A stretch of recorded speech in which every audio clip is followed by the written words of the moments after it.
नमस्कार. प्रेरणेचा प्रवास या मालिकेतील आजचा भाग अतिशय आगळा वेगळा आहे. निर्माण या तरुणाईला आयुष्याचा अर्थ शोधण्यासाठी प्रवृत्त करणाऱ्या संस्थेचे प्रकल्प संचालक अमृत बंग हे आपल्यासोबत संवाद साधणार आहेत. तुमच्यापैकी अनेकांना अमृत बंग हे नाव चांगलंच परिचयाचं असेल. ज्येष्ठ गांधीवादी समाजसुधारक ठाकूरदास बंग यांचे नातू, सर्च या संस्थेच्या माध्यमातून आदिवासींच्या आरोग्याचा चेहरा मोहरा बदलणारे पद्मश्री डॉक्टर अभय आणि राणी बंग यांचे चिरंजीव हा त्यांचा एक परिचय आहेच, पण तो पूर्ण आहे असे आम्हाला वाटत नाही. निर्माणच्या माध्यमातून तरुणाईला आयुष्याचा अर्थ शोधण्यासाठी प्रवृत्त करणाऱ्या अमृत यांना स्वतःला आयुष्याच्या अन्वयार्थाची उकल कशी झाली हे समजून घेणे मोठे इंटरेस्टिंग आहे. खरं तर रूढ अर्थाने त्यांचं शिक्षण कोणत्याही शाळेत झालं नाही. आठवड्यातल्या शनिवारच्या एखाद दुसऱ्या तासाचा अपवाद वगळता 10वी पर्यंत ते कधीही शाळेत गेले नाहीत. म्हणजे मला खूप शिकायचं होतं, पण शाळा माझ्या आयुष्यात आडवी आली अशी मार्क ट्वेन यांच्याप्रमाणे त्यांनी स्वतःची अडचण करून घेतली नाही. आई वडिलांना स्पष्टपणे सांगून शाळेतच गेले नाहीत. पण कुटुंबाच्या फर्स्ट हँड संस्कारात आणि सर्च या संस्थेच्या सावलीत स्वतःहून शिकत यातून 10वीला तब्बल 88% गुण मिळवून उत्तीर्ण झाले. फिजिक्स, त्यातही ॲस्ट्रोफिजिक्स हा त्यांच्या खास आवडीचा विषय. त्यांचा त्यातच करिअर करायचा विचारही होता, पण तो काही कारणाने बाजूला पडला. कम्प्युटर इंजिनिअरिंग करण्याचा निर्णय त्यांनी घेतला. कम्प्युटर इंजिनियर झाले. सिमेंटेक कॉर्पोरेशन प्रायव्हेट लिमिटेड या कंपनीत गलेलठ्ठ पगारासह इंजिनियर म्हणून काम करण्याचा अनुभवही घेतला. अमेरिकेत गेले, तिथे राहिले. सुखे पायाशी लोळण घेत होती, पण समाधान काही नव्हते. पैसा भरपूर मिळत होता, पण परपत सापडत नव्हता. आणि एके दिवशी निर्माणच्या शिबिरात विजय जम्हादिया यांचे शेतकऱ्यांच्या हलाखीचे वास्तव विशद करणारे व्याख्यान त्यांनी ऐकले आणि स्वच्या तुरुंगातून कसे बाहेर पडायचे, सेल्फला अनलॉक कसे करायचे या बाबतीत त्यांचे डोळे खाडकन उघडले. मी कोण आहे यापेक्षा मी कोणासाठी आहे हा प्रश्न अधिक अर्थपूर्ण आहे याची त्यांना जाणीव झाली. आणि मग या अर्थशोधाच्या प्रकल्पासाठी स्वतःला वाहून घ्यायचे असा निर्णय त्यांनी घेतला. तेव्हापासून निर्माण हे त्यांचे ध्यासपर्व बनले. खरे तर लहानपणी अमृत यांना पाकिटमार होण्याची खूप इच्छा होती. दुसऱ्यांकडून हिसकावून आपण आपला आनंद मिळवला पाहिजे ही उपभोगवादाची धारणा आयुष्याच्या एका टप्प्यापर्यंत त्यांच्या जीवनात मध्यवर्ती राहिली. परंतु सिद्धार्थाच्या आयुष्यात दुःख दर्शनाचे काही साक्षात्कारी प्रसंग आल्यानंतर त्याची यात्रा जशी बुद्ध होण्याच्या दिशेने सुरू झाली, तसाच काहीसा प्रवास अमृत यांचाही झाला. काही पुस्तके आयुष्यात आली आणि काही माणसे, आणि त्यांचे आयुष्य बदलायला सुरुवात झाली. महात्मा गांधी यांच्या शब्दाखातर ग्रामीण जीवनाचे अर्थशास्त्र विकसित करणारे आजोबा, गांधीजींच्या प्रेरणेतून आदिवासींच्या आरोग्यासाठी आयुष्य वाहून घेणारे आई वडील हा अमृत यांचा वारसा आहे. आणि हा वारसा समर्थपणे चालवत असताना त्याला वेगळा आयाम प्राप्त करून देण्याचे काम अमृत यांनी केलेले आहे. पर्सनॅलिटी डेव्हलपमेंटच्या चक्रव्यूहात अडकलेल्या तरुणाईला कॅरेक्टर डेव्हलपमेंटचा पर्याय देणारी रचना निर्माणच्या माध्यमातून उभी करण्यावर त्यांचा भर राहिलेला आहे.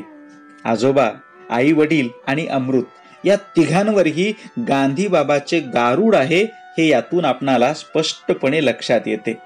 असो, आपल्या नैतिक अधिष्ठानाला बळ देऊन स्वतःला अधिकाधिक उत्क्रांत करण्याचा प्रयत्न गांधी आयुष्यभर करत होते. याला त्यांनी माय एक्सपेरिमेंट्स विथ ट्रूथ असे नाव दिले. तरुणाईने गांधीजींच्या या मार्गाचे अनुसरण करून स्वतःच्या आयुष्याचा अर्थ शोधावा हा प्रयत्न अमृत बंग करत आहेत. निर्माणच्या माध्यमातून ते करत असलेले हे प्रयत्न म्हणजे एक्सपेरिमेंट्स विथ यूथ आहेत. त्यांचा आजचा हा संवाद या प्रयोगाचा एक भाग आहे. म्हणून आपण अगोदर त्यांच्या या संवादात आणि नंतर निर्माणच्या प्रकल्पात आवर्जून सहभागी व्हाल याची आम्हाला खात्री वाटते. आपण त्यांच्या या मनमोकळ्या संवादाचे हार्दिक स्वागत करूया. प्रेरणेचा प्रवास या उपक्रमाअंतर्गत तुम्हा सगळ्यांशी बोलण्याची संधी उपलब्ध करून दिली याच्याबद्दल सर्वप्रथम श्री विश्वाधर देशमुख यांचे अगदी मनापासून आभार. प्रिय मित्रमैत्रिणींनो, माझं नाव अमृत बंग. मी गडचिरोलीला असतो आणि गेली 12 वर्ष मी निर्माण उपक्रमासोबत काम करतोय. आज मला तुमच्यासोबत दोन मुख्य गोष्टी शेअर कराव्याशा वाटतात. एक म्हणजे माझ्या स्वतःच्या कामाची जी काही त्याच्या मागची माझी जी काही प्रेरणा आहे ती तुमच्यासोबत शेअर करावी असा माझा एक उद्देश आहे. आणि त्याच्यासोबत आपल्यातला प्रत्येक जण एक तरुण व्यक्ती म्हणून सोशल चेंजला, सोशल कॉन्ट्रीब्युशनला कसं कॉन्ट्रीब्यूट करू शकतो, का कॉन्ट्रीब्यूट करायला पाहिजे, याविषयी देखील आमचा जो काही विचार गेल्या काही वर्षांमध्ये संपृक्त झाला आहे तो देखील तुमच्यासोबत शेअर करावा असा माझा आजचा प्लॅन आहे. सर्वप्रथम माझ्याविषयी अगदी थोडक्यात सांगतो. मी गडचिरोलीलाच शिकलो. 10वीपर्यंत शाळेत गेलो नाही, बऱ्यापैकी होमस्कूल्ड होतो. आणि त्याच्यामध्ये माझी एक धारणा पक्की झाली की शिक्षण ही व्यक्तीची स्वतःची प्रायमरी रिस्पॉन्सिबिलिटी आहे. त्याच्यामुळे शाळा असोत, शिक्षक असोत, पुस्तकं असोत, हे सगळे आपल्याला मदत करणारे फॅसिलिटेटरी फॅक्टर्स आहेत जे अतिशय महत्त्वाचे आहेत. पण शिक्षण ही मात्र आपली स्वतःची प्रायमरी रिस्पॉन्सिबिलिटी आहे. ती दुसऱ्यांवर किंवा कोचिंग क्लासेसवर ढकलून मी मात्र नामनिराळा राहतो असं करून आपल्याला चालणार नाही. आणि जेव्हा शिक्षणाला आपण परीक्षांच्या कचाट्यातनं मुक्त करतो आणि केवळ परीक्षेपुरती शिकायचं असं नाही तर त्याच्याहून जास्ती, कारण मुळात मजा येते, आनंद येतो, जगाविषयी समजून घेण्यातनं आपल्याला आनंद लाभतो. यासाठी जर आपण शिकायला लागलो तर it becomes a absolutely fascinating and liberating process. हे शब्दांमध्ये मी तुम्हाला आज सांगू शकतोय. कदाचित 10वीपर्यंत मला हे शब्दांमध्ये नसेल मांडता आलं, पण हे मात्र मी जरूर म्हणेन की माझा जो अनुभव होता त्या काळातला तो अगदी याला साधर्म साधणारा होता. मला आठवतं की माझ्या बाबांनी एकदा मला एक खूप सुंदर सूत्र सांगितलं होतं. ते मला असं म्हणाले होते की सहसा आपण म्हणतो की अरे वाचा वाचा, नाहीतर वाचाल तर वाचाल, म्हणजे वाचा वाचा नाहीतर कसं तू परीक्षेत फेल होशील, हे होईल ते होईल, असं जणू काही वाचण्याच्या साठीचं मोटिवेशन हे अ फिअर ऑफ फेल्युअर, आणि if you don't want to fail you should read, अशा प्रकारे आपण युजली वाचण्याकडे आणि शिक्षणाकडे बघतो. तर बाबा मला एकदा गमतीत असं म्हणाले होते की अरे म्हणे वाच वाच नाहीतर असंच पास होऊन जाशील.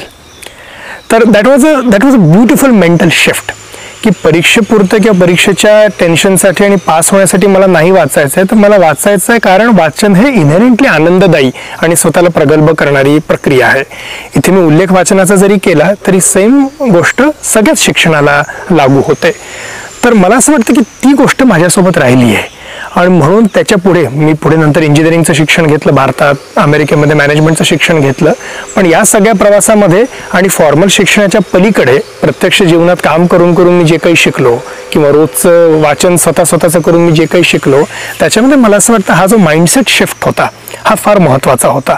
आणि म्हणून माझी तुम्हा सगळ्यांना विनंती आहे की आपल्या शिक्षणाचं सुकाणू आपल्या हातात आपण घ्यायला पाहिजे. त्यासाठी अख्खं जग हे आपलं विद्यापीठ असलं पाहिजे. आणि जिथून ज्या व्यक्तीकडनं, ज्या पुस्तकातनं, ज्या अनुभवातनं आपल्याला चांगलं शिकता येतं, अधिक प्रगल्भ होता येतं, ते आपण बघायला पाहिजे. केवळ परीक्षा यांच्यापुरतं शिक्षणाचा विचार नसावा. दुसरा एक मुद्दा शिक्षणाच्या अनुषंगाने सांगायला पाहिजे, जो खरं तर मी विनोबांच्या शिक्षण विचार या पुस्तकातच वाचला. आणि त्याच्यामध्ये विनोबा फार सुंदर म्हणतात. विनोबांनी त्या ठिकाणी एक उदाहरण घेतलंय. ते असं म्हणतात की जर आपण असा प्रश्न विचारला की अश्व म्हणजे काय, तर आपल्याला उत्तर दिलं जातं की अश्व म्हणजे घोडा. तर विनोबा असं म्हणतात की घोडा हा अश्वाचा निव्वळ समानार्थी शब्द आहे, पण घोडा म्हणजे अश्व नाही. तर अश्व किंवा घोडा या शब्दाचा अर्थ तिथे बाहेर तबेल्यात बांधून ठेवलेला आहे असं विनोबा म्हणतात. किती सुंदर आहे बघा की अश्व किंवा घोडा या शब्दाचा अर्थ तिथे बाहेर तबेल्यात बांधून ठेवलेला आहे. तो जो प्राणी आहे, ज्याला कदाचित 4 पाय आहे, तो खूप जोरात धावतो, त्याची काहीतरी 6 फूट उंची आहे, ज्याला कदाचित चणे फुटाणे खायला आवडतात किंवा हरभरे खायला आवडतात वगैरे वगैरे वगैरे, ज्याच्या इथे छोटीशी आयाळ आहे. तर असा जो तो प्राणी, हे पूर्ण वेळ मला वर्णन करायला अवघड जातं म्हणून मी याला घोडा किंवा अश्व असं काहीतरी छोटंसं नाव चिकटवलं. पण घोडा और अश्व is not reality, reality is outside. तर मला असं वाटतं आपल्या शिक्षणाच्या एकूणच सगळ्या कॉलेज करिक्युलममध्ये ही एक मोठी मर्यादा राहून जाते की शिक्षण हे केवळ 4 भिंतीतलं असं म्हणून ते मर्यादित आणि बंदिस्त होऊन जातं. तर याच्या पलीकडे जीवनातले अनुभव, प्रत्यक्ष काम करून बघण्यातनं जे आपण मिळवतो, लोकांसोबतच्या संवादातनं आपण जे मिळवतो, ते खरं शिक्षण. आणि म्हणून विनोबा पुढे असं देखील म्हणतात की बऱ्याचदा अशी चर्चा आपली होते की शिक्षण हे जीवनासाठी परिपक्व बनवणारं असावं, त्याच्यामुळे मुलामुलींना एम्प्लॉयमेंटच्या स्किल्स मिळाव्या सो दॅट ते चांगलं जीवन जगू शकतील, म्हणून जीवनासाठी शिक्षण, जीवनाला लक्षात ठेवून शिक्षण वगैरे वगैरे वगैरे अशा पद्धतीने आपण बोलतो.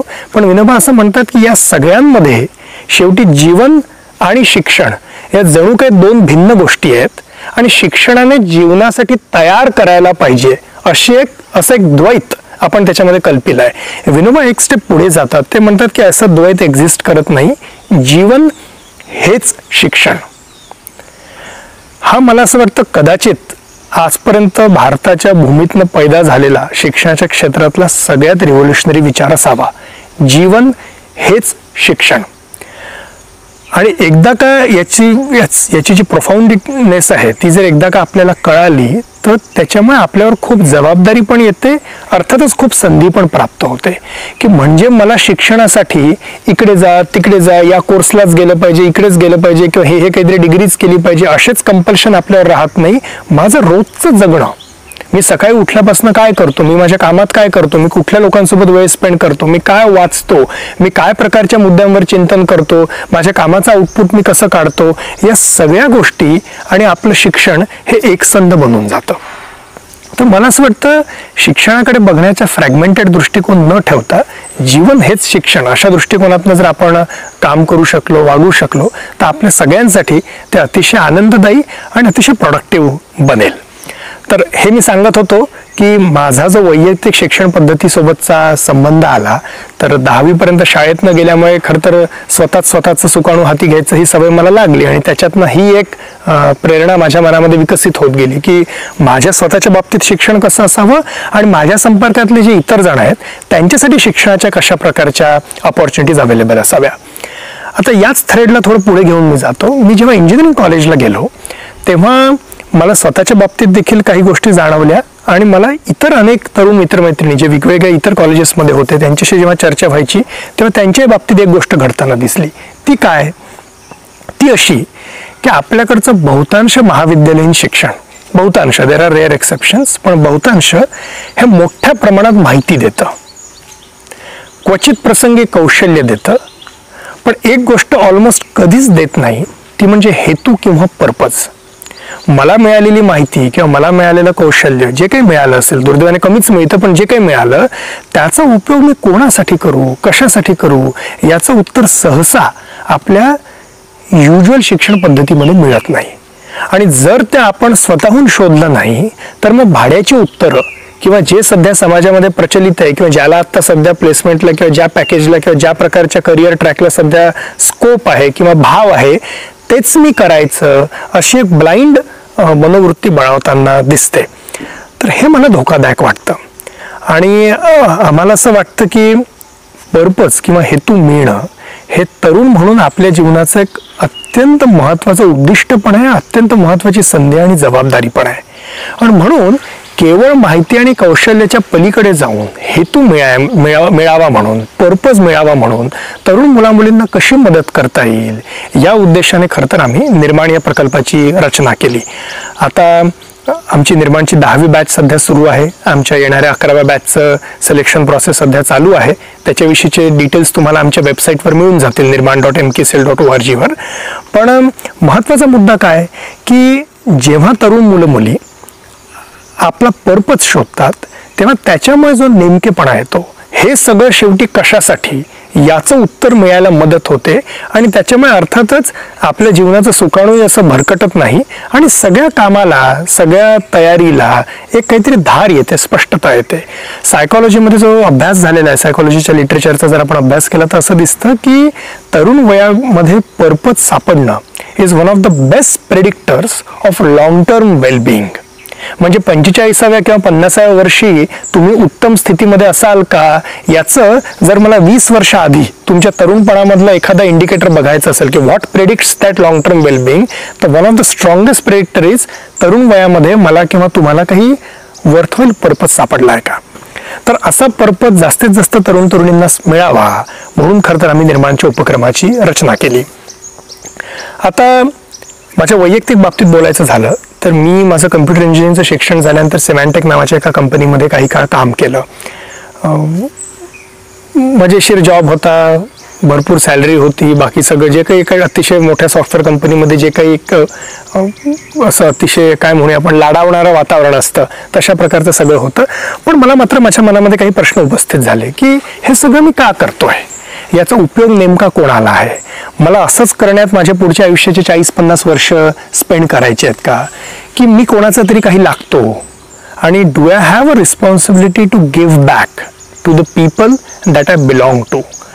आणि त्या प्रश्नाने भरपूरच मूळ धरलं आणि सोबत मला असं वाटायला लागलं की मला माझ्या जीवनामध्ये ग्लोरियस इंडिव्हिज्युअल्स सोबत, अशा लोकांसोबत काम करायचं आहे की ज्यांनी ज्यांच्या जीवनामध्ये काहीतरी समाजासाठी केलेलं. I want to work with those individuals.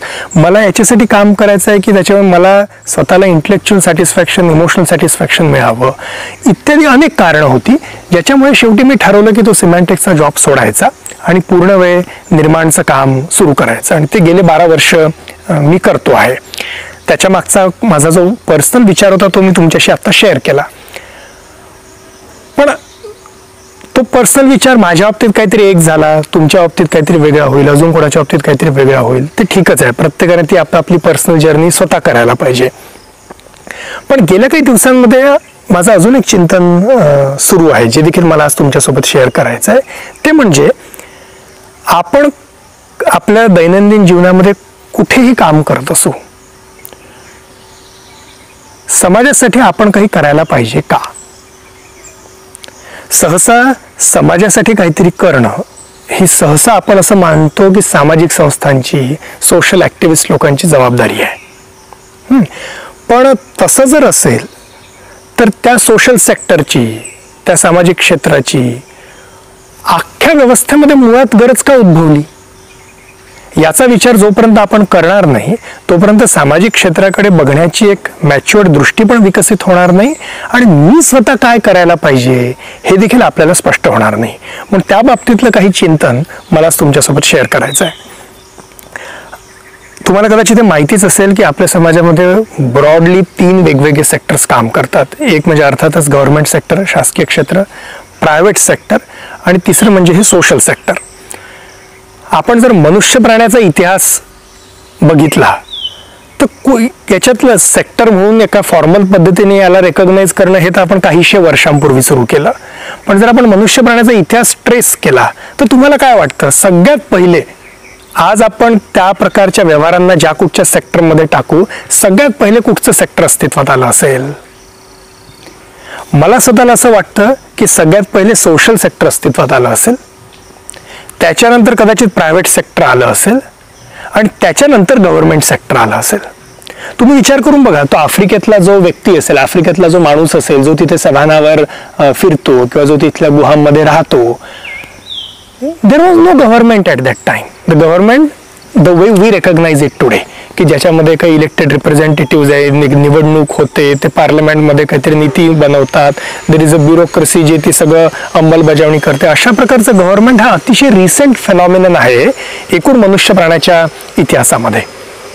आपल्या जे काही 1-2 लाख वर्षापूर्वीपासून हा होमोसेपियन्स पृथ्वीवर अस्तित्वात आहे. गव्हर्नमेंट फार नंतर आलं, प्रायव्हेट सेक्टर पण नंतर आलं, कारण प्रायव्हेट सेक्टरमध्ये मुळातच एक प्रकारचं आदान प्रदान हे अपेक्षित आहे की मी कदाचित काहीतरी जास्ती चांगलं बनवतो किंवा माझ्या एरियामध्ये कुठल्या तरी गोष्टींचा जास्ती सुकाळ आहे म्हणून इट मेक्स सेन्स की मी त्याच्यावर फोकस करावं, त्या गोष्टी बनवाव्यात आणि त्या वस्तू किंवा सेवा मी तुम्हाला द्याव्या आणि तुमच्याकडचं काहीतरी चांगलं तुम्ही मला द्यावं. ही जी एक्सचेंज इकॉनॉमी आहे, पूर्वी बार्टर इकॉनॉमी होती, आता मॉनिटरी इकॉनॉमी आहे, ही देखील काही काळाने पैदा झाली. सुरुवातीला कोण होता?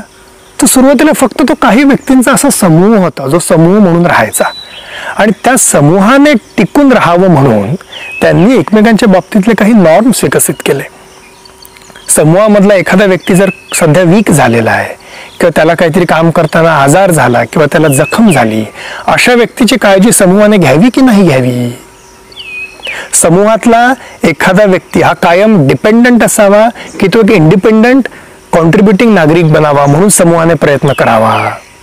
समूहामध्ये नवनवीन गोष्टी आणि सृजनशीलता विकसित व्हावी म्हणून समूहाने प्रयत्न करावा का? समूहाने कशा पद्धतीने एकमेकांशी वागावं याचे काही व्हॅल्यूज किंवा मॉरल्स किंवा कोड ऑफ कंडक्ट हे समूहाने ठरवावे का? मला वैयक्तिक असं वाटतं की या सगळ्या गोष्टी पहिले घडल्यात. म्हणून जर आजच्या फॉर्मल सेक्टरच्या रूपात बोलायचं असेल तर social sector probably is the oldest, then came private sector and then came the government sector as we see it today. मी असं म्हणू इच्छित नाही की म्हणून एखादी गोष्ट निव्वळ पहिले आली म्हणून ती जास्ती महत्वाची बाकीचे कमी महत्वाचे असं मी म्हणू इच्छित नाही.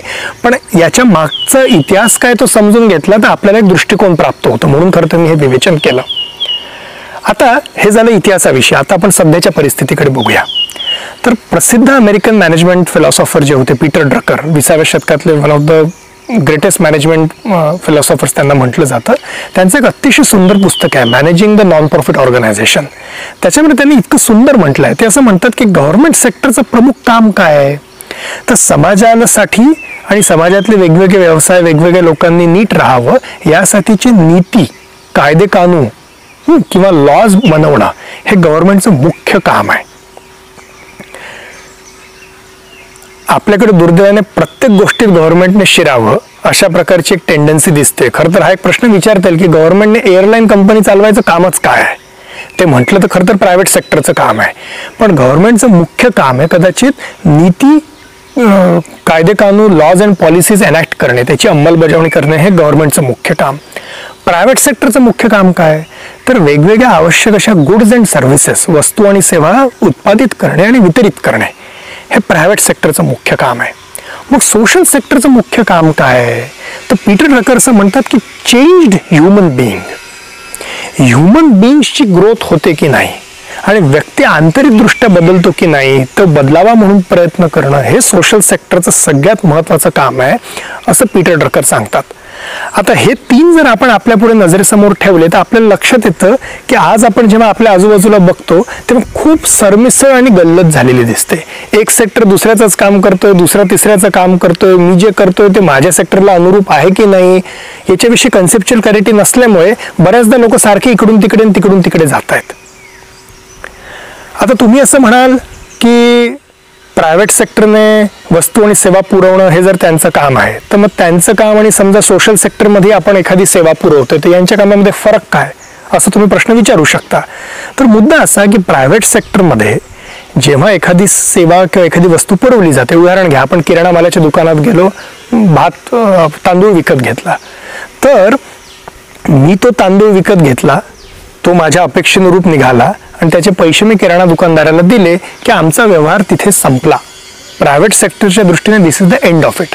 पुढे ते तांदूळ मी खातो की नाही खात, ते मी फेकतो, त्याचा भात मी बनवला का, चांगला भात बनवला का, मी तो इतर कोणाला दिला का, भात खाऊन माझं काही आरोग्याचं बरं वाईट झालं का, या सगळ्याशी किराणा मालाचा संबंध, किराणा माल दुकानदाराचा संबंधही नाही आणि त्याचं भल्याबुऱ्याची त्याची जबाबदारी देखील नाही. So private sector मध्ये transaction ends when this particular thing is exchanged and money is given. Social सेक्टरचं मात्र असं नाही आहे. तर मग जर सोशल सेक्टरचं काम हे निव्वळ वस्तू आणि सेवा पुरवणं नाही किंवा निव्वळ नियम आणि कायदे कानून बनवणं नाही तर मग सोशल सेक्टरचं काम काय आणि त्याच्यामध्ये आणि माझ्या दैनंदिन जीवनाचा काही संबंध आहे का हे शोधायला पाहिजे. तर याविषयी बराच विचार करून मी एक 6 डिमेन्शनल फ्रेमवर्क असं तयार केलं आहे. तर ते मला तुमच्यासोबत शेअर करायचं आणि माझं आव्हान असेल तुम्हाला की विचार करून बघा की तुम्ही स्वतः त्याच्यातल्या कुठच्या तरी एका गोष्टीमध्ये फिट होता का. तुम्ही स्वतः सोशल सेक्टरमध्ये काम करत असाल, तुम्ही उद्या कदाचित शासकीय क्षेत्रात नोकरी कराल, तुम्ही कदाचित उद्या प्रायव्हेट सेक्टरमध्ये नोकरी कराल, कुठेही करा, ती कुठे करावी या सर्वस्वी तुमचा निर्णय आहे. पण कुठेही केली तरी माझं प्रोफेशनल काम हे त्या सेक्टरच्या जबाबदारीशी अनुरूप होतंय की नाही आणि त्या पल्याड जाऊन मी समाजासाठी काही कॉन्ट्रीब्यूट करतोय की नाही याचा विचार मात्र आपल्यातल्या प्रत्येकाने करायला पाहिजे. तर सोशल सेक्टरचं मुख्य काम काय? 6 डिमेन्शनल फ्रेमवर्क. मुद्दा नंबर 1, ज्या ठिकाणी सरकार पोहोचू शकत नाही आणि ज्या ठिकाणी प्रायव्हेट सेक्टर पोहोचू इच्छित नाही अशा ठिकाणी जीवनावश्यक सेवा पुरवणं. उदाहरणार्थ अतिशय दुर्गम आदिवासी भाग असेल किंवा एखादी शहरातली झोपडपट्टी असेल, आता कोरोनाच्या निमित्ताने असंख्य लोक इकडून तिकडे जात होते, त्यांना अडचणी जात होत्या. कधी कधी तुफान येतात, हरिकेन्स येतात, अशा वेळेला प्रचंड मोठ्या प्रमाणात दुर्वस्था होते. प्रायव्हेट सेक्टर युजली अशा ठिकाणी स्वतःहून बऱ्याचदा जात नाही, कारण या काही प्रॉफिट मेकिंगची संधी असलेल्या जागा नसतात, म्हणून प्रायव्हेट सेक्टरला काही नॅचरल इंटरेस्ट नसतो तिथे जाण्यामध्ये. गव्हर्नमेंटची ती जबाबदारी असते, पण बऱ्याचदा गव्हर्नमेंट पोहोचूच शकत नाही, कारण त्यांच्याकडे कदाचित तसे केपेबल मॅनपॉवर हे बऱ्याचदा त्यांना सापडत नाही, किंवा ज्याला लास्ट माइल डिलिव्हरी प्रॉब्लेम म्हणतात. सगळ्यात शेवटच्या क्षणाला जाऊन आणि त्या टप्प्याला जाऊन डिलिव्हरी करणं हे बऱ्याचदा होत नाही. अशा ठिकाणी सेवा देणे हे सोशल सेक्टरचं महत्त्वाचं काम आहे. आणि म्हणून तुम्ही आठवून बघाल, आपल्या आजूबाजूला जर तुम्ही बघितलं तर बऱ्याचदा अशा लोकांच्या विषयी आपल्याला खूप छान वाटतं की ज्यांनी अतिशय कठीण परिस्थितीमध्ये गरजू लोकांसाठी काहीतरी केलेलं आहे. इथे फक्त एक फरक लक्षात घेतला पाहिजे की जिथे युजली प्रायव्हेट सेक्टर चांगलं काम करतोय तिथे कदाचित सोशल सेक्टरने पडू नये. उदाहरणार्थ, एखाद्या गावामध्ये एखादं सलून चांगलं चालू आहे, तो जो कोणी केस कापणारा व्यक्ती असेल, आणि तो जर त्या गावातल्या लोकांची जितकी कितकी फिनान्शियल त्यांची गरज आहे किंवा त्यांना संभव देणं तेवढं देऊन जर तो त्यांचे केस कापून देतोय आणि त्यांचं नीट काम चालू आहे, तर याच्यात सोशल सेक्टरने पडायची गरज नाही. This is best left to the private sector. हे मी मुद्दामून थोडंसं गमतीशीर उदाहरण घेतलं माझा मुद्दा क्लिअर करायला, पण अशा अनेक जागा आहेत की जिथे कदाचित आरोग्याची, शिक्षणाची, भुकेची अशा सेवांची गरज आहे, ते पोहोचवणे सोशल सेक्टरचं अतिशय महत्त्वाचं काम. फरक मात्र लक्षात ठेवायला पाहिजे माइंडसेटचा. सेवा पुरवणे हे प्रायव्हेट सेक्टरचं माइंडसेट आहे, सेवा करणे हे सोशल सेक्टरचा माइंडसेट आहे. तर मी निव्वळ सेवा पुरवली, आता तुझं काय झालं मला घेणं देणं नाही असं म्हणून सोशल सेक्टरला चालणार नाही. त्या सेवेद्वारे त्या माणसातला त्याचं दुःख दूर होतंय का किंवा त्याचं उन्नयन होतंय का हे बघणं हे सोशल सेक्टरसाठी अतिशय महत्त्वाचं असेल. मुद्दा 1 सेवा. मुद्दा 2 व्यक्तींना एम्पॉवर करणं. आपल्याला असं दिसतं, एम्पॉवर हा शब्दच बघा पॉवर पासून आलेला आहे. तर शासकीय क्षेत्राकडे एक प्रकारची पॉवर आहे आणि प्रायव्हेट सेक्टरकडे मॉनिटरी पॉवर आहे. शासकीय क्षेत्राकडे कदाचित पॉलिटिकल, ब्युरोक्रेटिक आणि रिसोर्स अलोकेशनची पॉवर आहे, प्रायव्हेट सेक्टरकडे मॉनिटरी पॉवर आहे. युजली असं दिसेल की दोन्ही क्षेत्र त्या पॉवरला पकडून ठेवतात आणि नागरिकांनी निव्वळ मतदार किंवा निव्वळ ग्राहक बनून राहावं, बाकीचं आम्ही बघून घेऊ, अशा प्रकारची एक मेंटॅलिटी युजली दिसते. As I already said, there are some rare exceptions, पण युजली अशी दिसते. हा जो पॉवरचा इम्बॅलन्स आहे हा दूर करणं आणि लोकांना एम्पॉवर करणं, सो दॅट ते स्वतः त्यांचे प्रश्न सोडवू शकतील किंवा ते स्वतः त्यांच्या जीवनाचा सुकाणू त्यांच्या हातात घेऊ शकतील, अशा प्रकारे ह्युमन एम्पॉवरमेंट किंवा ज्याला पीटर ड्रकर म्हणतो चेंज ह्युमन बिईंग्स. तर चेंज कुठल्या पद्धतीचा, फक्त चेहरा चेंज करणे हे अपेक्षित नाहीये, तर त्या व्यक्तीला आत्मनिर्भर बनवणं, त्याच्यातल्या पोटेन्शियलला पूर्णत्वाने बाहेर त्याला काढता येणं, या प्रकारचा चेंज ह्युमन बिईंग हे अपेक्षित आहे. तर ह्युमन बिईंग्सना एम्पॉवर करणं हे सोशल सेक्टरचं दुसरं आणि अतिशय महत्त्वाचं, अतिशय कोअर आणि सेंट्रल असं काम आहे. म्हणून मी परत म्हणेन की तुम्ही कुठच्याही क्षेत्रात काम करत असा, हे बघायला पाहिजे की माझ्या कामाच्या द्वारे मी निव्वळ डिपेंडन्स पैदा करतोय की माझ्या कामाच्या द्वारे मी ज्यांच्या कोणासोबत काम करतो त्यांच्यामध्ये काही आंतरिक बदल आणि क्षमता विकास घडून येतोय, हा विचार आपल्या सगळ्यांनी केला पाहिजे. आता तिसरा मुद्दा सोशल सेक्टरच्या अस्तित्वासाठी आवश्यक किंवा त्यांचं reason why they should exist, म्हणजे आपल्या अवतीभोवतीचे अनेक वेगवेगळे सामाजिक, सांस्कृतिक, वैज्ञानिक, तांत्रिक प्रश्न आहेत. यांच्यावर इनोव्हेटिव्ह सोल्युशन्स काढणे, यांच्यावर नवनवीन पायलट्स करणे. कॉर्पोरेट क्षेत्रामध्ये क्वार्टरली प्रॉफिट्सचं प्रेशर असतं आणि गव्हर्नमेंट ब्युरोक्रेसीमध्ये बऱ्याचदा रेड टेपची एक अडथळा असतो. सोशल सेक्टरला सुदैवाने या दोन्हींचं तितकं प्रेशर नसतं, म्हणून काही प्रमाणातली जी फ्लेक्सिबिलिटी सोशल सेक्टरला मिळते किंवा मिळू शकते जर त्यांनी घेतली, तर त्याचा वापर करून आपल्या अवतीभोवतीच्या प्रश्नांना सोडवण्यासाठी काय क्रिएटिव्ह प्रॉब्लेम सॉल्व्हिंग करता येईल असा विचार नक्की करायला पाहिजे. एक उदाहरण म्हणून, तुमच्यापैकी अनेक जणांनी डॉक्टर अभय बंगांचं नाव अर्थात ऐकलं असेल असं मी समजतो, पण ग्रामीण भागामध्ये बालमृत्यू कसे कमी करायचे याचं घरोघरी नवजात बाळसेवा, होम बेस्ड न्यूबॉर्न केअर नावाचं एक प्रारूप त्यांनी विकसित केलं. किंवा राजस्थानमध्ये जिथे पाण्याचा मोठ्या प्रमाणात शॉर्टेज होता तिथे राजेंद्र सिंगांनी जोहड हे प्रारूप विकसित केलं. किंवा आमचा एक मित्र आहेत, निर्माणमधलाच आमचा मित्र आहेत, नुकताच त्यांना अतिशय प्रतिष्ठेचा ॲशडेन पुरस्कार मिळाला आहे. यांनी सोलर ड्रायर्स विकसित केले आहेत आणि ज्याच्या माध्यमातून शेतकरी हे त्यांच्या मालाला जास्ती काळ प्रिझर्व करू शकतील असं त्यांनी काम केलेलं आहे. डॉक्टर आनंद कर्वेंचं नाव तुमच्यापैकी काही लोकांनी ऐकलं असेल. त्यांनी अतिशय इनोव्हेटिव्ह टेक्नॉलॉजीज बिल्ड केलेल्या आहेत. अशी अनेक उदाहरणं देता येतील. पण ज्याद्वारे आपण काही वेगळा विचार, काही सर्जनात्मक आणि सृजनात्मक विचार करून आपल्या अवतीभोवतीचे प्रश्न सोडवण्यासाठी काहीतरी नवीन मॉडेल किंवा पद्धत बिल्ड करू शकतो, हे करणं हे अतिशय आवश्यक आहे. याच्यामध्ये मात्र एक काळजी घ्यायला पाहिजे. ती काळजी काय आहे की जिथे आपलं भारतीय माणूस मला वाटतं बऱ्याचदा आळशीपणा करतं, ते म्हणजे फार चटकन सक्सेस क्लेम करणं. आपण थोडं काहीतरी करतो आणि लगेच त्याला हे सक्सेस आहे, हे मॉडेल आहे, हे यशस्वी आहे असं म्हणून प्रस्तुत करायला जातो. हे मला असं वाटतं की एक तर पळवाट पण आहे आणि इंटेलेक्च्युअल ऑनेस्टी नाही आहे.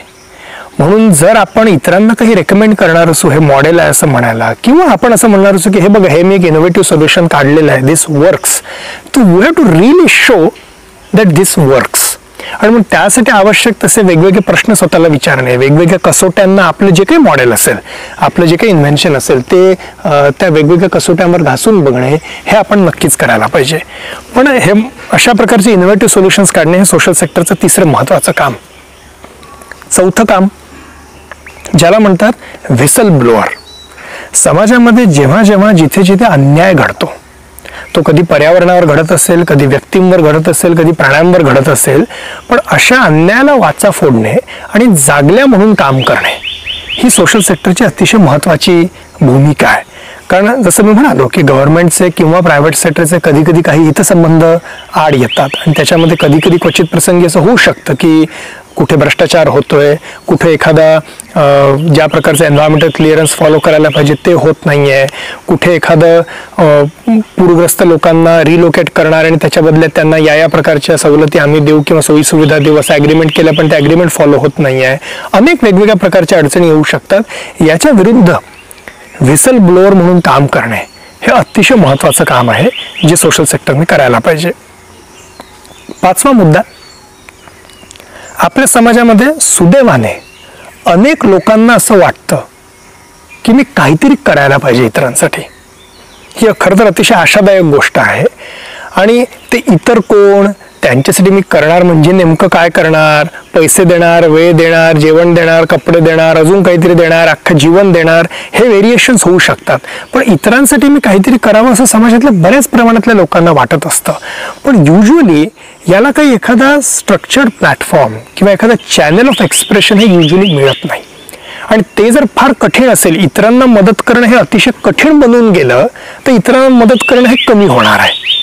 म्हणून हा जो समाजातल्या अनेक लोकांमधला जो इतरांना मदत करण्याचा भाव आहे, याला सहज साध्य असं आउटलेट मिळावं, याच्यासाठी मदत करणं, यासाठीचं चॅनल ऑफ एक्सप्रेशन किंवा प्लॅटफॉर्म बनणं हे सोशल सेक्टरचं अतिशय महत्त्वाचं काम आहे. एक उदाहरण म्हणून सांगतो. आम्ही इथे गडचिरोलीला या सर्च नावाच्या संस्थेच्या माध्यमातून काम करतो. जे वेगवेगळे उपक्रम आम्ही इथे करतो त्याच्यातले एक म्हणजे आमच्याकडे आम्ही हॉस्पिटल पण रन करतो. साधारण वर्षाला 50-55 हजार पेशंट्स आमच्या हॉस्पिटलमध्ये येतात. अतिशय उत्तम सुसज्ज असं हॉस्पिटल हे आहे. आता आमच्या हॉस्पिटलमध्ये परमनंट काम करणारे इथले आमचे जे सहकारी आहेत सर्चमधले, असे जे डॉक्टर्स आहेत ते निवडकच आहेत. 10 डॉक्टर्स असते जे आमच्या हॉस्पिटलमध्ये कदाचित परमनंट सर्च संस्थेचा भाग म्हणून काम करतात. आणि गमतीची गोष्ट अशी की या 10 डॉक्टरांपैकी एकही जण सर्जन किंवा ॲनेस्थेटिस्ट नाही आहे. तरी देखील दर वर्षाला आम्ही आमच्या हॉस्पिटलमध्ये साधारणतः 600 ते 700 सर्जरीज करतो. उत्तम सर्जरी, कठीणात कठीण सर्जरीज करतो. आणि त्याचा आजूबाजूच्या गडचिरोलीतल्या वेगवेगळ्या आदिवासी आणि ग्रामीण भागातल्या लोकांना फायदा होतो. आता सर्जरीज कशा घडतात, तर सुदैवाची आणि आनंदाची बाब ही आहे की महाराष्ट्रभरातल्या नागपूर, अकोलापासून, सांगली, पुणे, मुंबईपासून, नाशिक, जळगावपासून, कोल्हापूरपासून वेगवेगळ्या ठिकाणचे अनेक उत्तम सर्जन ॲनेस्थेटिस्ट ज्यांना असं वाटतं की आम्हाला समाजासाठी काहीतरी करायचं आहे, ते आमच्यासोबत जोडले गेलेले आहेत. आणि ते दर काही महिन्यांच्या अंतराने आमच्याकडे येतात. सर्जरी कॅम्प्स आखलेले असतात. पेशंट्स आम्ही पहिलेच आयडेंटिफाय करून ठेवलेले असतात. बाकायदा सगळ्या प्रोसेसेस होतात आणि इथे सर्जिकल केअर मिळते. आणि हे कुठलेही सर्जन एक पैसा देखील यासाठी घेत नाहीत. हे छोटं उदाहरण झालं, पण अतिशय सूचक उदाहरण आहे की त्या सर्जन आणि अॅनेस्थेटिस्टना ऑलरेडी वाटत होतं की मला समाजासाठी काहीतरी करायचं आहे, पण गरजू ठिकाणी जाऊन ते करू शकतील अशा प्रकारचा प्लॅटफॉर्म जर त्यांना उपलब्ध झाला सर्च हॉस्पिटलच्या निमित्ताने, तर स्पाइन सर्जरी पासून, हायड्रोसेल हर्निया पासून, हिस्टेक्टॉमी पासून, थायरॉइड पर्यंत आणि प्लास्टिक सर्जरी पर्यंत अनेकाधिक अतिशय ऍडव्हान्स सर्जरीज इथे गडचिरोलीमध्ये होऊ शकतात, ज्याचा गरजू लोकांनाही फायदा होतो आणि त्या सर्जन्सना देखील मी जे मला करायचं होतं ते मी केलं, मी कॉन्ट्रीब्यूट केलं याचं समाधान मिळतं.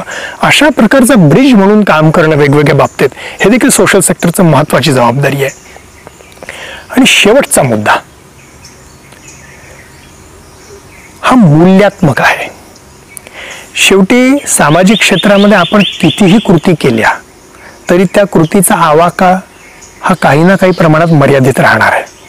शासकीय व्यवस्थेला जशी अख्ख्या देशामध्ये स्केल अवेलेबल आहे किंवा प्रायव्हेट सेक्टरमध्ये, let's say example of Coca Cola अशा कंपनीला जी एक नॅशनल स्केल प्राप्त होते, अशी स्केल सोशल सेक्टरला प्राप्त होणं अतिशय दुरापास्त आहे आणि मला तर वाटतं की ते सोशल सेक्टरचं गोल देखील नसावं. म्हणून कृतीचा आवाका एका मर्यादेपलीकडे फार वाढवणं हे खरं तर सोशल सेक्टरचं इतकं मोठं मानक किंवा मानदंड नसावा. तर या कृतीच्या माध्यमातून मी काय वृत्ती प्रोपॅगेट करतोय, ती वृत्ती, ती मूल्य, हे मला असं वाटतं सोशल सेक्टरसाठी अतिशय महत्वाचं आहे. मी उदाहरण घ्यायचं म्हणून घेईन अण्णा हजारे. अण्णा, मला स्वतःला योग आला अण्णांना पर्सनली राळेगण सिद्धीमध्ये जाऊन भेटण्याचा. अतिशय समाधानकारक, अतिशय एक्साइट करणारा असा तो अनुभव आहे.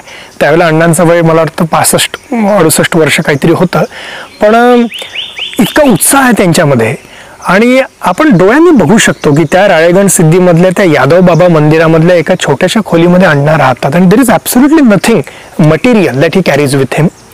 आणि ते जेव्हा काही बोलतात, ते जेव्हा एखादा अपील करतात, तेव्हा देश का हलता किंवा का हलतो याचं कारण मला असं वाटतं की आपल्या सगळ्यांना हे दिसतं की हा एक वृद्ध व्यक्ती स्वतःच्या जीवाची पर्वा न करता हा सिग्नल देतोय की मी करप्शन पुढे, मी पॉवर पुढे दबणार नाही, मी जे मला योग्य वाटतं त्याच्यासाठी मी काम करेन, मी अतिशय सिंपल पद्धतीने आणि चारित्र्यवान जगीन. ही जी मूल्य प्रपोगेट होतात अण्णांच्या निमित्ताने. अण्णा हे मी एक उदाहरण घेतलं, तुम्ही नेल्सन मंडेलांपासून मार्टिन लुथर किंग पर्यंत कुठलंही दुसरं उदाहरण घेऊ शकता. आणि अर्थातच ही खूप मोठी माणसं झाली, आपण सगळे अतिशय छोटी माणसं आहोत, पण आपल्या दैनंदिन जीवनामध्ये सुद्धा आणि आपल्या कामातनं आपण काय वृत्ती प्रपोगेट करतो हे मला असं वाटतं अतिशय महत्वाचा मुद्दा आहे की जिथे देखील सोशल सेक्टरला एक मोठा रोल निभवायची गरज आहे. दुर्दैवाने जुन्या काळामध्ये ज्या प्रकारचे राजकीय नेते होते ते राजकारणाच्या सोबत एक मूल्यात्मक अतिशय मोठा एक पायंडा पण पाडायचे किंवा एक मोठ्या प्रकारचं समाजाला प्रेरणा देतील अशा प्रकारचं राजकीय नेतृत्व पुढे त्या काळात होतं. मग ते गांधींचं असो की नेहरूंचं असो की जयप्रकाश नारायणांचं असो की महाराष्ट्रामध्ये यशवंतराव चव्हाण असोत की बाकी अनेक जण असोत. आजकाल दुर्दैवाने आपल्याला असं दिसतं की राजकीय नेतृत्वाची क्रेडिबिलिटी, मूल्यात्मक क्रेडिबिलिटी ही बऱ्यापैकी संशयास्पद झालेली आहे बहुतांश केसेसमध्ये, एक्सेप्शन्स असले तरी. आणि प्रायव्हेट सेक्टरमध्ये अतिशय कमी उदाहरणं आहेत की ज्यांच्याकडे आपण मूल्यात्मक लिडरशिप म्हणून बघू शकतो. आणि म्हणूनच कदाचित सोशल सेक्टरला ही जी पोकळी आहे ही पोकळी भरून काढणं अतिशय आवश्यक आहे. तर एकदा फक्त रिपीट करायला म्हणून हे जे आपण 6 डिमेन्शनल फ्रेमवर्क बघितलं ते काय काय होतं. पहिलं होतं सेवा, दुसरं होतं empowering human beings, change human beings, तिसरं होतं इनोव्हेटिव्ह एक्सपेरिमेंट्स करणे, पायलट्स करणे, चौथं होतं जागल्या म्हणून किंवा व्हिसल ब्लोअर म्हणून काम करणे, पाचवं होतं चॅनल ऑफ एक्सप्रेशन म्हणून आणि एक ऑर्गनाइज प्लॅटफॉर्म लोकांना उपलब्ध करून देणे इतरांना मदत करण्यासाठी, आणि सहावं की काही मूल्य आणि व्हॅल्यूज याची प्रतिष्ठापना करणे किंवा ते समाजाच्या पुढे वारंवार येत राहतील ज्याच्याद्वारे समाज, एकूणच समाज हा ऊर्ध्वगामी मार्ग पत्करण्यासाठी त्याला प्रेरणा मिळेल. तर हे मला असं वाटतं की सोशल सेक्टरच्या अस्तित्वाचे फार महत्त्वाचे घटक आहेत. हे सगळं मी इतक्या विस्ताराने तुम्हाला याच्यासाठी सांगितलं, याचं कारण प्रेरणेचा प्रवास असा जेव्हा विश्वाधर देशमुखांनी मला विषय दिला तेव्हा माझी स्वतःची वैयक्तिक प्रेरणा काय हे तर महत्त्वाचं आहेच माझ्यासाठी तरी, आणि कदाचित तुम्हाला त्याच्यात काही रस असेल म्हणून त्याचा मी थोडक्यात उल्लेख केला. पण मला स्वतःला नंतर हा प्रश्न पडायला लागला मात्र की मी किती दिवस माझी प्रेरणा, माझं मोटिवेशन, माय इंटरेस्ट एवढंच घेऊन बसू. शेवटी या सगळ्यातनं मी ज्या प्रकारचं काम करायचं म्हणतोय ती व्यापक प्रेरणा काय आहे, विच गोज बियॉन्ड अमृतभंग और which goes beyond any one individual pursue. तर माझ्या चिंतनात मला हे 6 डिमेन्शनल फ्रेमवर्क मिळालं की मी याच्यामध्ये विश्वास ठेवतो, हे घडायला पाहिजे समाजात असं मला वाटतं आणि म्हणून मी काम करतो. तर माझा असा आग्रह नाही की तुम्हाला हेच फ्रेमवर्क पटायला पाहिजे, पण या निमित्ताने कदाचित तुम्हाला विचारप्रमाण व्हायला मदत होईल आणि तुम्ही स्वतःसाठी असं काहीतरी एक वेगळं उत्तर शोधू शकाल अशी मला आशा वाटते. पण म्हणून हे मी इतक्या विस्ताराने तुम्हाला सांगितलं. जसं मी सुरुवातीला देखील म्हणालो की आपल्यापैकी काही लोक सोशल सेक्टरमध्येच फुल टाईम जातील, आपल्यातले काही लोक प्रायव्हेट सेक्टरमध्ये जातील, आपल्यातले काही लोक गव्हर्नमेंट सेक्टरमध्ये जातील. पण ज्या सेक्टरमध्ये आपण जाऊ त्याचं जे मूळ काम आहे ते इमाने इतबारी आणि अतिशय चांगल्या पद्धतीने करणं हा एक अतिशय महत्त्वाचा भाग आहे जो आपण सगळ्यांनी केला पाहिजे. आणि दुसरा मुद्दा की मी कुठच्याही सेक्टरमध्ये का असे ना, मी सोशली काय कॉन्ट्रीब्यूट करू शकतो. प्रत्येकाने बाबा आमटे किंवा अभय बंग किंवा प्रकाश आमटे किंवा राजेंद्र सिंग किंवा अण्णा हजारे यांच्यासारखं आयुष्यात झोकलं पाहिजे असं गरजेचं देखील नाही.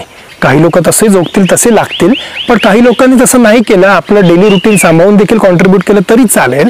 पण हे मला नेमकेपणे आणि चांगलेपणे करणं हे आवश्यक आहे. आणि त्यासाठी कदाचित ही स्पष्टता पाहिजे की समाजामध्ये सामाजिक क्षेत्र एक्झिस्ट करणं, सक्षम होणं आणि त्याच्याद्वारे आपण एकमेकांची काळजी घेणं, जो वीक आहे त्याची काळजी घेणं किंवा समाजामध्ये चांगल्या प्रकारे समृद्धी प्रस्थापित होणं, केवळ मटेरियल समृद्धी नाही तर एस्थेटिक समृद्धी सुद्धा. एखादा समजा कला विषयांचा विद्यार्थी आहे किंवा कला विषयांचा प्राध्यापक आहे किंवा आर्टिस्ट आहे, तो जेव्हा त्याचं काम छान करतो आणि ते लोकांपर्यंत पोहोचवतो तेव्हा देखील एम्पॉवरिंग ह्युमन बिंग्स होत असतं. तेव्हा देखील ह्युमन बिंग्स हे मुंडेंच्या ऐवजी काहीतरी उन्नत याच्याकडे जायला उद्युक्त होतात. त्यामुळे आपल्या कामामधनं आपण समाजाला अधिक चांगलं बनवण्यासाठी काय करू शकतो याचा ध्यास मला वाटतं आपल्यातल्या प्रत्येकाने घेतला पाहिजे. तुम्हाला जर रस असेल तर मी 2-3 आर्टिकल्स रेकमेंड करू इच्छेन. मी जेव्हा कॉलेजमध्ये होतो आणि कॉलेज जस्ट माझं संपलं 2007 साली, तर त्या सुमाराला 2 आर्टिकल्स अतिशय इंटरेस्टिंग आले होते. एक विनय हर्डीकरांचं सुमारांची सद्दी नावाचा लेख आहे, तो आता कुठे मिळेल बघायला पाहिजे. आणि एक सुहास पळशीकरांचा आखूड लोकांचा प्रदेश म्हणून लेख आहे. तर दोन्ही खूप इंटरेस्टिंग आहे, सुमारांची सद्दी आणि आखूड लोकांचा प्रदेश. आणि कसं बऱ्याच बाबतीमध्ये आपल्या आजूबाजूला पिग्मीपणा चालू आहे किंवा शॅलोपणा चालू आहे याच्यावर त्या दोघांनी खूप सुंदर विवेचन त्याच्यामध्ये केलेलं आहे. तर मला वाटतं ते जरूर वाचायला पाहिजे. आणि मी जे काही काम करीन त्याच्यामध्ये मी एक्सलन्स कसा आणीन, त्याच्यामध्ये मी सौंदर्य कसं आणीन आणि त्याद्वारे मी इतर लोकांच्या भल्यासाठी काय करीन याचा ध्यास जर आपल्यातल्या प्रत्येकाने घेतला तर मला असं वाटतं अतिशय चांगलं होईल. आणि कदाचित माझ्या स्वतःच्या आणि निर्माणचा आमचा जो प्रेरणेचा प्रवास आहे त्याचं देखील मी म्हणेन की एक अतिशय सुयोग्य असं कल्मिनेशन हे त्याच्यामध्ये घडेल. तर आज या निमित्ताने तुम्हा सगळ्यांशी बोलण्याची संधी मिळाली याच्याबद्दल विश्वाधर देशमुख यांचे पुनश्च अगदी मनापासून आभार. आमच्या निर्माणच्या उपक्रमाविषयी तुम्ही निर्माण.mkcell.org या आमच्या वेबसाईटवर नक्कीच बघू शकता. आमच्या यूट्यूब चॅनलवर देखील आम्ही अनेक वेगवेगळ्या थॉट लीडर्सचे आणि सोशल चेंज मेकर्सचे व्हिडिओज टाकलेले आहेत, तेही जरूर बघा. निर्माणच्या प्रवासातनं प्रेरणा घेऊन ज्या अनेक तरुण तरुणींनी जवळजवळ 390 मुलं मुली आतापर्यंत आमचे असे मित्र आहेत की ज्यांनी पूर्ण वेळ कुठल्या ना कुठल्या सामाजिक प्रश्नाला घेऊन सोडवण्यासाठी काही ना काही काम केलं आहे, त्यांच्यातल्या अनेकांच्या स्टोरीज या आमच्या वेबसाईटवर आहेत. अनेक सुंदर आर्टिकल्स, रेकमेंडेड बुक्स आमच्या वेबसाईटवर आहेत. तर त्या सगळ्याचा जर तुम्हाला उपयोग झाला तर तुम्ही अगदी जरूर तो करून घ्या अशी माझी तुम्हाला विनंती. आणि माझा पर्पज काय आणि माझ्या पर्पजच्या माध्यमातून मी इतरांना कसं कॉन्ट्रीब्यूट करू शकतो हा वैयक्तिक प्रेरणा आणि त्या वैयक्तिक प्रेरणेचं व्यापक स्वरूप असं मार्गक्रमण आपल्यातल्या प्रत्येकाचं व्हावं अशी शुभेच्छा. फार फार धन्यवाद.